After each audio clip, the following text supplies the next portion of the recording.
What's going on, guys? Stevie from the Minimasters here, and today I'm going to show you how to replace your EGR tube.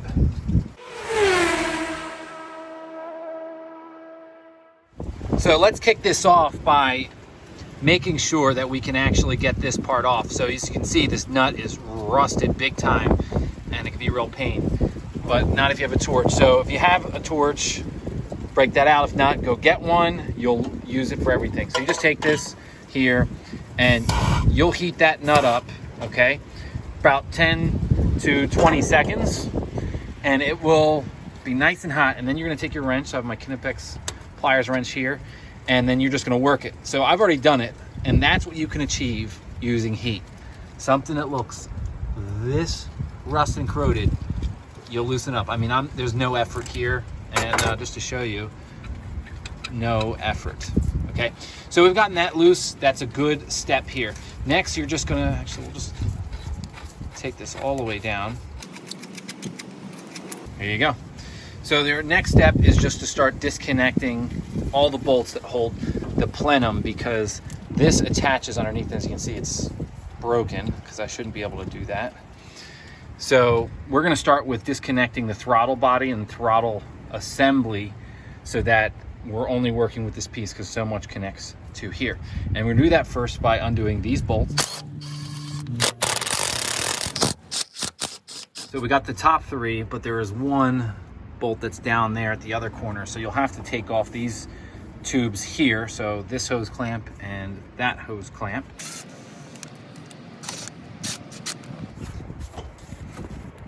Last throttle body bolts. With the throttle body disconnected, then you go for these. That's one and two.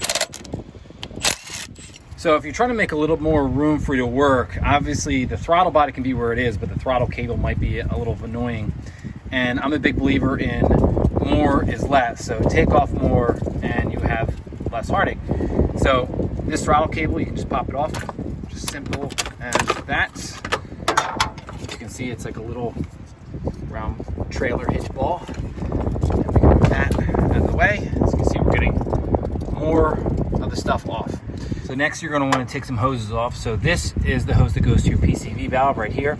It's really hard, okay? So you may think it's going to be brittle, but just keep tugging and tugging. It will come off. As you can see, it came off nice and smooth, clean metal there.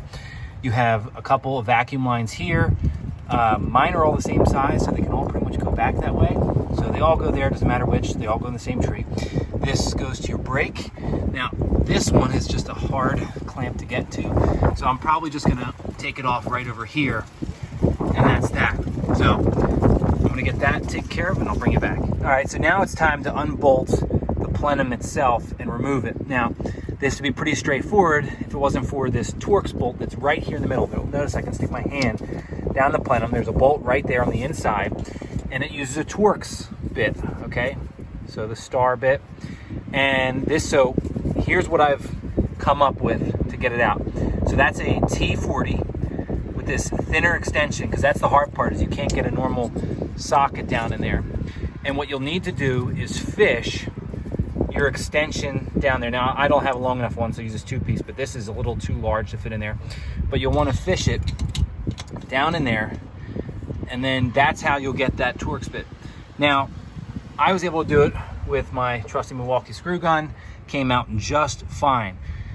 The only other way you can be able to do this is if you go and buy some Torx L keys that are long enough, which you'll end up spending more for a set that long than you would just buying a couple extensions, or if you already have them, okay? So you're gonna remove that one, and then they have the 5 that go around the plenum here. So there's one here, one there on the outside, and 2 along the back. So we're gonna start taking those out. So we've got all the bolts attaching the plenum there. As you can see how it's very movable. There's just 2 more things that are worth getting. So one is this bolt right here, just as it connects the EGR to this plate, which has this little sensor here. And the last one is this little support down here. You want to take that bolt off. Once they're off, plenum should come right out.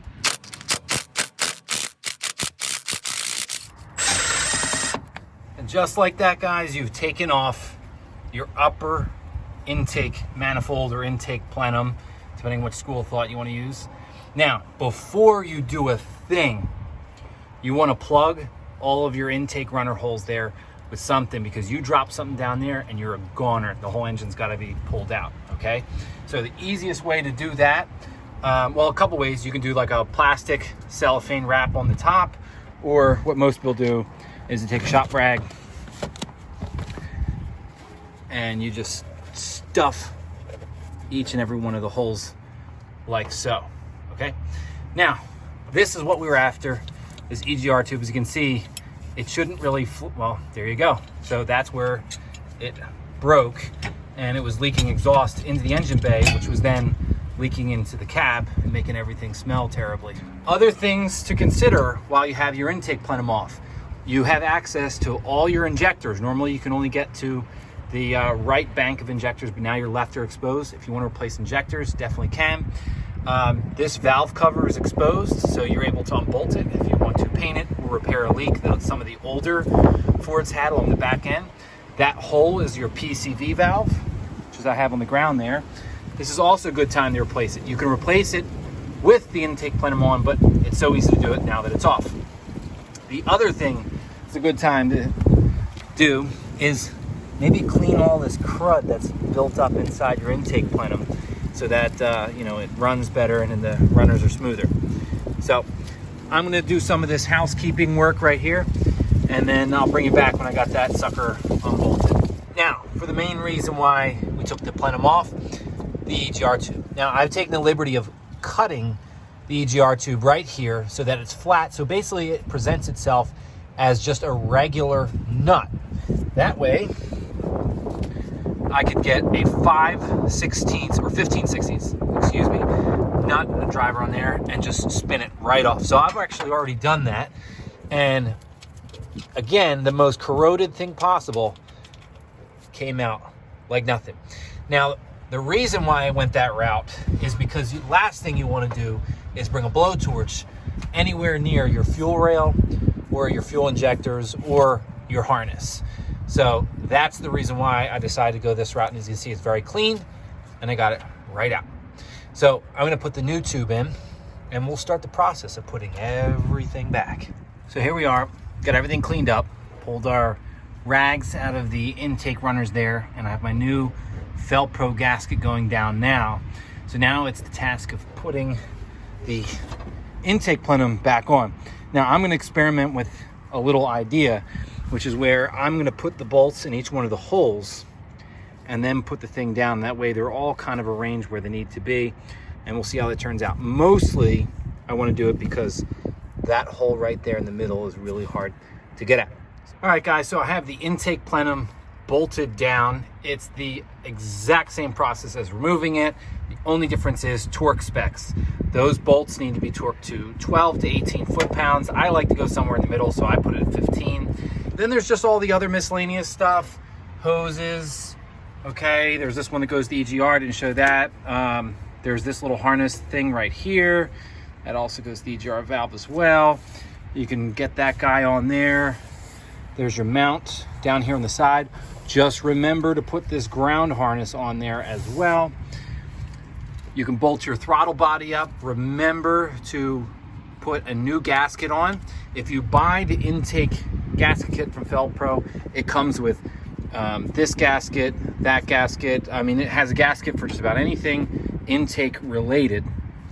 So you get that put up there, and then you also want to reattach your intake tube, and then you want to add your throttle plate on top, and that's pretty much it.